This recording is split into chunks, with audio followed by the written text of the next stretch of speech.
मनसे नेते राज ठाकरे यांना महायुतीत घेण्याची तयारी सुरू असून याबाबत मुख्यमंत्री आणि दोन्ही उपमुख्यमंत्री निर्णय घेतील असे मत रिपब्लिकन पार्टी ऑफ इंडियाचे राष्ट्रीय नेते तथा खासदार रामदास आठवले यांनी रायगडच्या महाडमध्ये माध्यमांसमोर व्यक्त केले.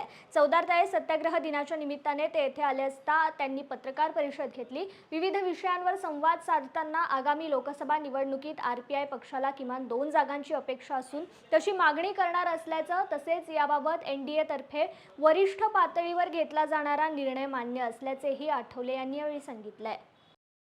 प्रदेशमध्ये 2 जागा मागितल्या होत्या पण आता युपीमध्ये तर काय आपल्याला जागा मिळाल्या नाही. महाराष्ट्रामध्ये 2 जागा द्याव्यात अशी आमची मागणी आहे. अजून काही निर्णय झाला नाही.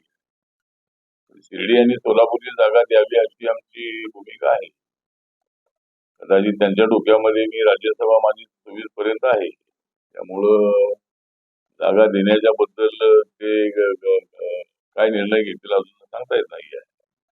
पण आमचा आग्रह आहे की आरपीआय हा एक पक्ष आहे, छोटा पक्ष असला तरी तो बॅलेन्सिंग पक्ष आहे.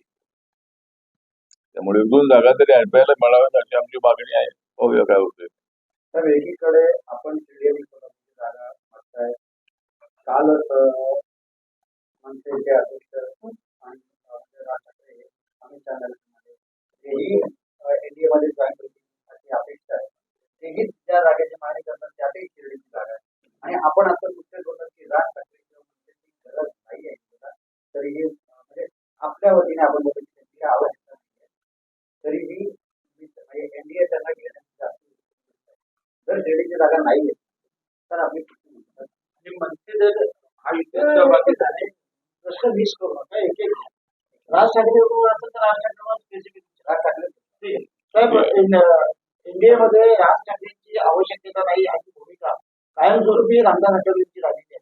मात्र काल विषय झाले नाही जरी माझं मत असलं तरी मला वाटतं की निर्णय घेणारे नरेंद्र मोदी हे अमित शहा आहे आणि या ठिकाणी देवेंद्र फडणवीस, एकनाथ शिंदे आणि अजितदादा पवार हे मुख्य नेते आहेत.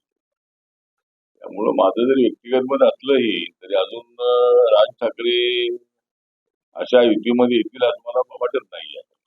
ते जाऊन भेटून जरी आलेले असले तरी चर्चाला मात्र उदाहरण आलेलं आहे की राज ठाकरे युतीमध्ये येतील.